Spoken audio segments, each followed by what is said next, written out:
السلام عليكم ورحمة الله وبركاته. الحمد لله رب العالمين والعاقبة للمتقين، والصلاة والسلام على أشرف الأنبياء والمرسلين نبينا محمد وعلى آله وصحبه أجمعين ومن تبعهم بإحسان إلى يوم الدين، أما بعد. فقال الله عز وجل: أعوذ بالله من الشيطان الرجيم.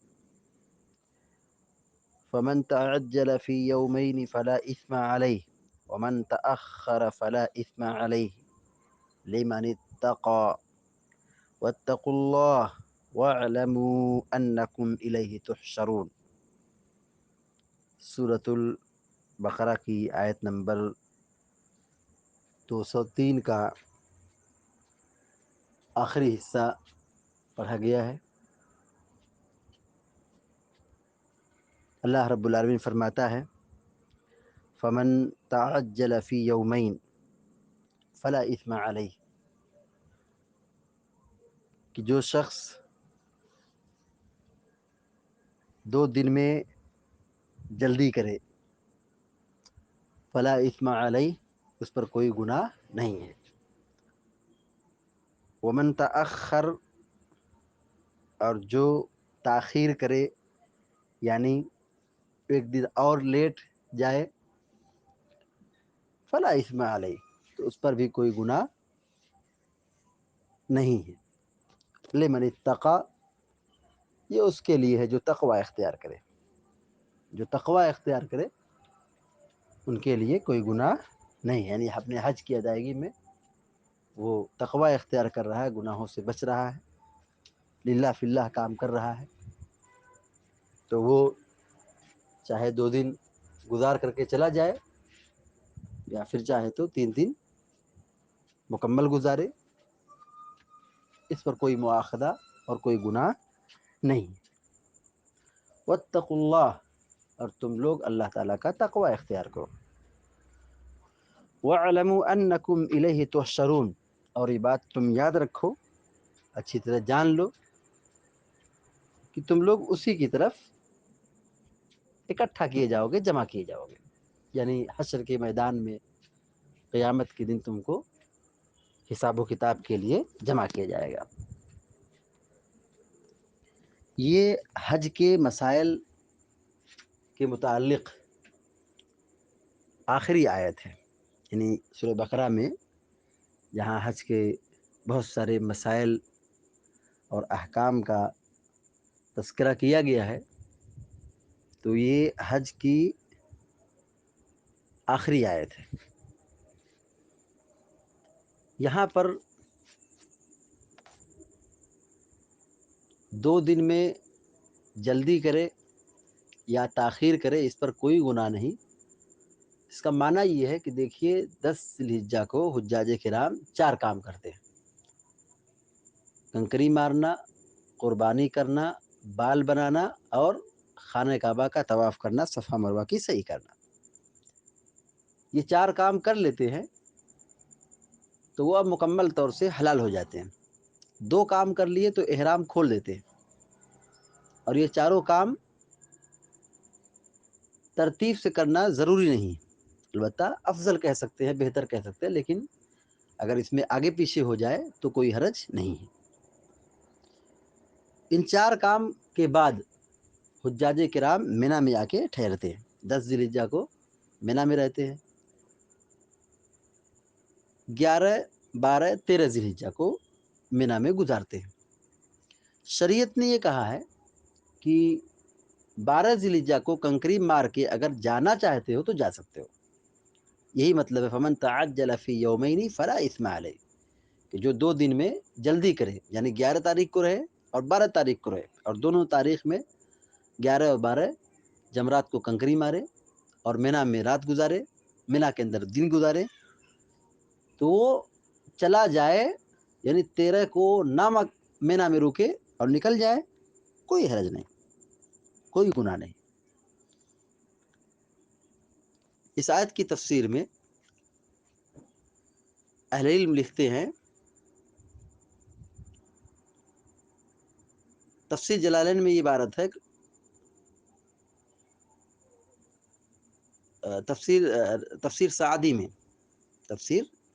میں فمن تعجل فی یومین ای خرج من منى ونفر منها قبل غروب الشمس اليوم الثانی، کہ جو 2 دن میں جلدی کرے، مطلب یہ ہے کہ منی سے نکلنے میں جلدی کرے، کہ وہ 12 ذی الحجہ کو سورج ڈوبنے سے پہلے پہلے نکل جائے، تو وہ کیا وہ جا سکتا ہے، اس پر کوئی مواخذہ اور کوئی گناہ نہیں ہے۔ لیکن اگر سورج ڈوب گیا اور آدمی مینا میں ہے تو اب اس کو 13 ذی الحجہ کو بھی رہنا پڑے گا، اور 13 ذی الحجہ کی کنکری تینوں جمرات کو مارنا پڑے گا۔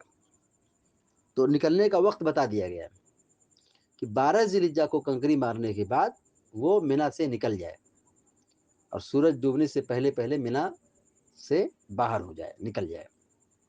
لیکن اگر وہ مینا کے اندر، حدود مینا کے اندر رہتا ہے، سورج ڈوب چکا ہے، ڈوب رہا ہے، تو اب اسے جانا مناسب نہیں ہے، اب اس کو وہاں پر رات گزارنا پڑے گا، اور پھر 13 ذی الحجہ کو زوال آفتاب کے بعد کنکری مارنا پڑے گا تینوں جمرات کو۔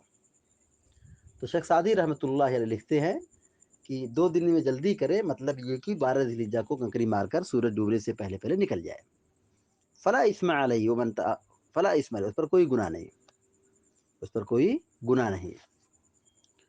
ومن تأخر فلا اسم علیہ، اور جو تاخیر کرے یعنی 13 ذی الحجہ کو بھی رکے تو کہتے اس پر کوئی مواخذہ نہیں، تو اب وہ جو رکے گا تو 13 ذی الحجہ کنکری مارنا پڑے گا۔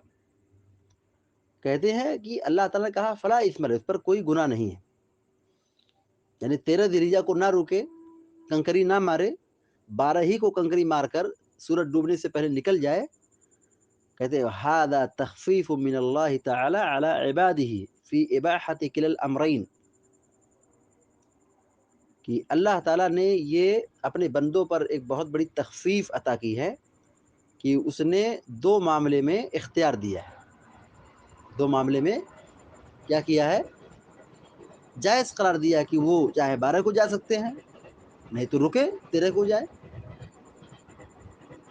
ولكن من المعلوم انه اذا ابيح كلا الامرين فالمتاخر افضل لانه اكثر عبادہ، تو یہاں پر یہ بات واضح ہے کہ دونوں معاملہ کیا ہے، جائز ہے، 12 کو بھی جا سکتے ہیں، 13 کو بھی جا سکتے ہیں، لیکن جو 13 تاریخ کو رکے گا تو اس کا یہ عمل زیادہ بہتر ہے، کیونکہ اس کا عمل زیادہ ہے۔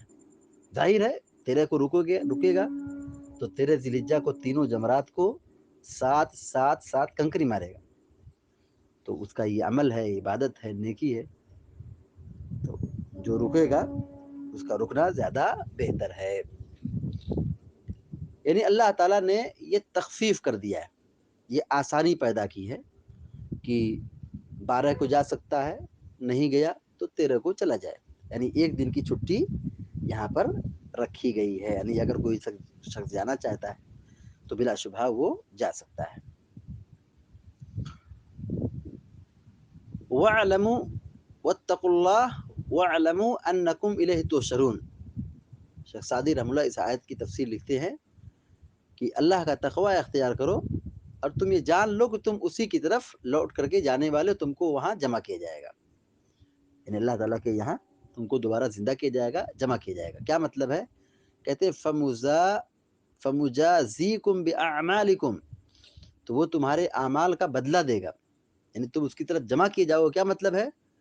صرف جمع کیجیے گا، معاملہ اتنا ہی نہیں ہے کہ جمع کیے گا معاملہ ختم ہو گیا۔ اللہ تعالیٰ بندوں کو اپنے پاس جمع کرے گا، زندہ کرے گا، تو ان کے اعمال کا بدلہ دے گا۔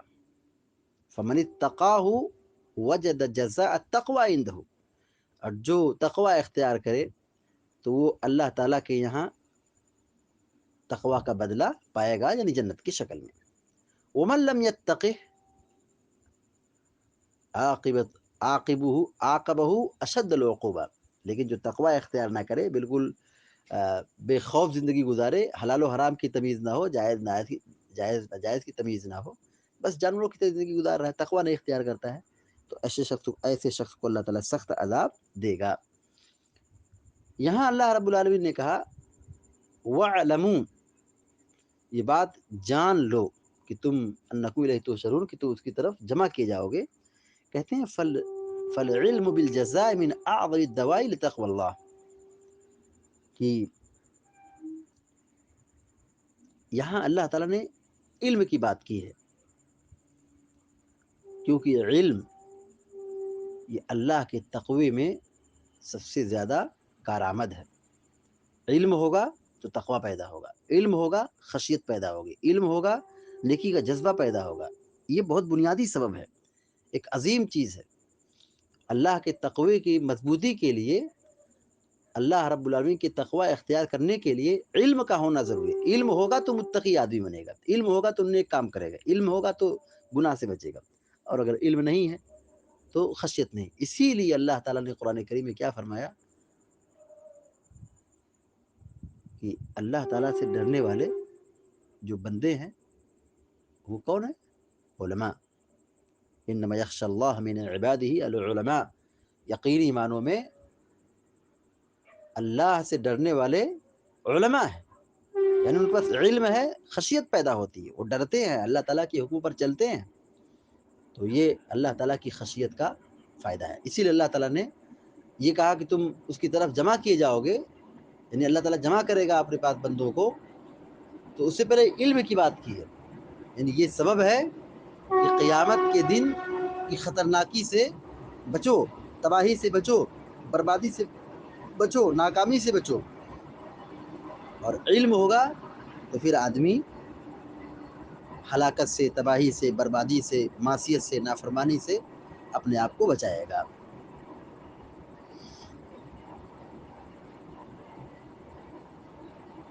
اللہ رب العالمین نے یہ بیان فرمایا کہ فمن تأخر فلا اثم علیہ لمن اتقى، فمن تعجل فی یومین فلا اثم علیہ ومن تأخر فلا اثم علیہ لمن اتقى، کہ جو جلدی کرے یا لیٹ جائے تو اس پر کوئی مواخذہ اور کوئی گناہ نہیں ہے، لمن اتقى، جو تقوی اختیار کرے۔ تقوی سب سے بنیادی چیز ہے، تقوی ہوگا تو گناہ کی مغفرت ہوگی، اور تقوی نہ ہو تو پھر انسان گناہوں کے دلدل میں ایسا ڈوبے گا کہ پھر وہ انسان اور جانور میں تمیز کرنا مشکل ہو جائے گا، اب انسان نہیں رہ جائے گا۔ عبداللہ بن مسعود رضی اللہ تعالیٰ عنہ بیان فرماتے ہیں، جس کو امام بغوی رحمہ اللہ نے اپنی تفسیر میں بیان کیا ہے، انما جعلت مغفرۃ الذنوب لمن اتقى اللہ تعالی فی حج، کہ یہاں گناہوں کی مغفرت کو بنایا گیا ہے، یعنی اللہ تعالیٰ ایسے بندوں کو معاف کرتا ہے، ایسے بندوں کو بخش دیتا ہے، یعنی جو حج کرتے ہیں، عمرہ کرتے ہیں، اللہ کے گھر کی زیارت کرتے ہیں، اللہ تعالیٰ ان کو معاف کر دیتا ہے۔ کیوں معاف کرتا ہے؟ ان کے گناہوں کو کیوں دھلتا ہے؟ کیونکہ انہوں نے اللہ تعالیٰ کا تقوی اختیار کیا اپنے حج میں، یعنی حج کی ادائیگی میں، حج کے اعمال میں، حج کرنے میں بندہ اللہ تعالیٰ سے ڈرے اور حج کرنے کے بعد اپنا تقوی پیدا کرے اور گناہوں سے بچے، تو یہ بندے کے لیے مقام مغفرت ہے، اس کے لیے یہ مغفرت حاصل ہوگی۔ اللہ رب العالمین نے سورۃ البقرہ کے اندر حج کے مسائل کو بیان کیا ہے، اور حج کے مسائل کے اختتام پر، یعنی آیت جس پر ختم ہوتی ہے اس کا تعلق کس سے ہے؟ قیامت کے دن سے ہے۔ وَاتَّقُوا اللَّهَ وَاعْلَمُوا أَنَّكُمْ إِلَيْهِ تُحْشَرُونَ، آیت ختم ہو رہی ہے، فریضہ حج کے احکام و مسائل اختتام پر پہنچ رہا ہے، اور دو باتوں کی یہاں پہ خاص تاکید کی گئی ہے۔ نمبر ایک تقوی، اور نمبر دو علم، یقین کامل، علم حقیقی، کہ حشر کے میدان میں جمع کیا جائے گا اور پھر ان کے اعمال کا بدلہ دیا جائے گا۔ تو دو باتوں کا یہاں پہ حکم دیا جا رہا ہے، تقوی اختیار کریں، تقوی اختیار کریں گے تو دینداری پیدا ہوگی، تقوی اختیار کریں گے، اللہ سے ڈریں گے تو گناہ سے بچیں گے. اور علم کا حکم دیا گیا کیونکہ علم پوری دینداری کا نچوڑ ہے، عبادت کا یہ نتیجہ ہے. کیونکہ وہ عبادت جس میں یہ دونوں چیزیں نہ ہو، نہ علم ہو نہ تقوی ہو، تو پھر اس کے اندر اس میں کوئی جان باقی نہیں رہتی ہے، اس کے اندر کوئی جان اور کوئی روح باقی نہیں رہتی ہے. لہذا عبادت کے اندر جان پیدا کرنے کے لیے، عبادت کو مقبول بنانے کے لیے، عبادت کے اندر روح پیدا کرنے کے لیے علم اور تقوی کا ہونا انتہائی ضروری ہے. حافظ ابن کثیر رحمۃ اللہ علیہ اس آیت کی تفسیر میں واتقوا اللہ واعلموا انکم الیہ تحشرون کہتے ہیں کہ جب اللہ تعالیٰ نے مینا سے نکلنے نفر اول اور نفر ثانی یعنی پہلی مرتبہ 12 ذی الحجہ کو نکلنا اور جو بچ گئے رک گئے 13 ذی الحجہ کو نکلنا، تو اب یہ حج سے فارغ ہو گئے، اب مینا سے نکل رہے ہیں. اب پھر یہ حج سے فراغت کے بعد لوگ اپنے اپنے ملک اور اپنے علاقے کی طرف لوٹ جائیں گے، جبکہ یہ لوگ کہاں پر جمع تھے؟ حج کے میدان میں، عرفات کے اندر میدان عرفات میں جمع تھے، مزدلفہ میں جمع تھے، مینا میں جمع تھے. اللہ تبارک و تعالیٰ انہیں دو باتوں کا حکم دے رہا ہے، واتقوا اللہ واعلموا انکم الیہ تحشرون، یعنی تم ڈرو اللہ تعالیٰ سے اور یہ بات یاد رکھو کہ تمہیں اللہ تعالیٰ کے یہاں حاضر ہونا ہے، تم کو جمع کیا جائے گا، کیونکہ اسی نے بنایا ہے تو وہی اپنے پاس بلائے گا اور بندوں کے اعمال کے حساب سے بدلہ اور جزا ادا کرے گا. مناسب معلوم ہوتا ہے کہ یہاں پر کچھ احکام و مسائل کی وضاحت ہو جائے، کیونکہ مینا کے اندر جو یہاں رہتے ہیں، مینا کے اندر جو حجاج کرام اقامت اختیار کرتے ہیں 3 دن رہتے ہیں، 10 ذی الحجہ کو، 11 ذی الحجہ کو، 12 ذی الحجہ کو، اور اگر کوئی اور رہنا چاہتا ہے تو 13 ذی الحجہ کو. تو یہاں کیا کریں گے؟ ان کا کام کیا یہاں پہ؟ دیکھیے 10 ذی الحجہ کو حجاج کرام آئیں گے، مزدلفہ سے مینا آئیں گے. مینا آنے کے بعد سب سے پہلا کام جمرہ عقبہ کو 7 کنکری ماریں گے. جیسے کنکری ماریں گے تو ان کی کنکری چھوٹی ہوگی، چنے اور مٹر کے دانے کے برابر. چھوٹی کنکری سے جمرہ عقبہ کو 7 کنکری ماریں گے، ایک ایک کنکری، اور جیسے کنکری ماریں گے تو ہر کنکری مارتے وقت اللہ اکبر کہیں گے. کنکری سے فارغ ہو گئے، قربانی کریں گے، بال بنائیں گے اور خانہ کعبہ کا طواف کریں گے. یہ 4 کام ہو گیا، مکمل طور پہ حلال ہو گئے. پھر وہ آ جائیں گے مینا میں. 10 ذی الحجہ کو جو کنکری مارتے ہیں چاشت کا وقت ہوتا ہے، چاشت کا وقت ہوتا ہے، یعنی زوال آفتاب سے پہلے پہلے، سورج نکلنے کے بعد اور زوال آفتاب سے پہلے پہلے. 11 ذی الحجہ کو اور 12 ذی الحجہ کو اور 13 ذی الحجہ کو تینوں جمرات کو کنکری مارتے ہیں. مینا کے اندر 3 جمرات ہیں، جمرہ صغریٰ، جمرہ وسطیٰ اور جمرہ عقبہ. 3 کنکری ہیں، 3 جمرات ہیں، 3 جمرات ہیں.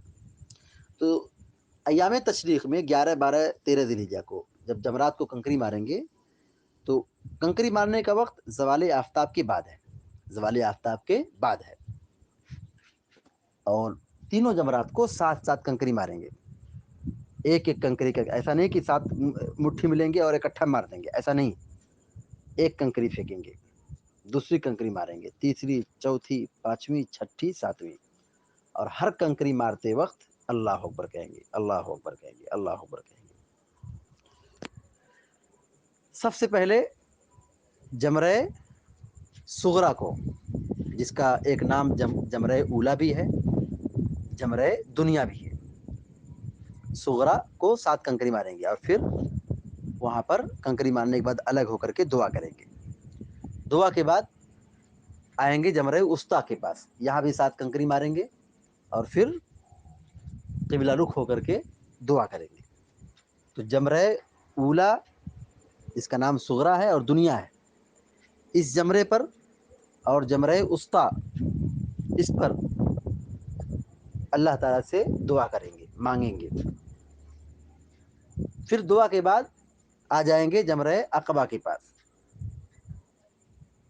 یہاں کنکری مارنے کے بعد، 7 کنکری مارنے کے بعد دعا نہیں کریں گے اور سیدھے اپنے خیمے میں، اپنے مقام میں، اپنے روم پہ چلے جائیں گے. اسی طریقے سے جمرات کو کنکری مارنے کا حکم دیا گیا ہے تو حجاج کرام 70 کنکری مارتے ہیں. 7 کنکری 10 ذی الحجہ کو اور 21 کنکریاں تینوں دنوں میں، 11 12 13 ذی الحجہ کو. 7 کنکری جمرہ اولا کو، پھر 7 کنکری جمرہ وسطیٰ کو، پھر 7 کنکری جمرہ عقبہ کو.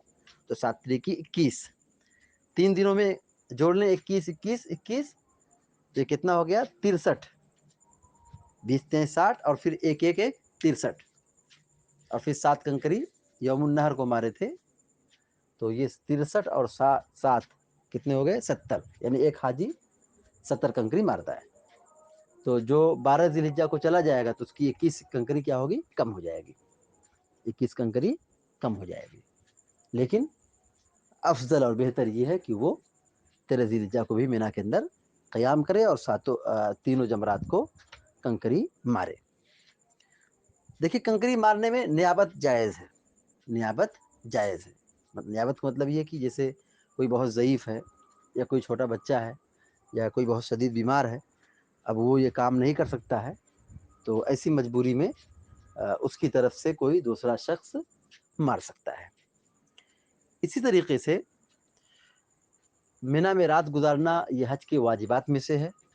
مینا میں رہنا، دن میں رات میں قیام کرنا، یہ حج کے واجبات میں سے ہے.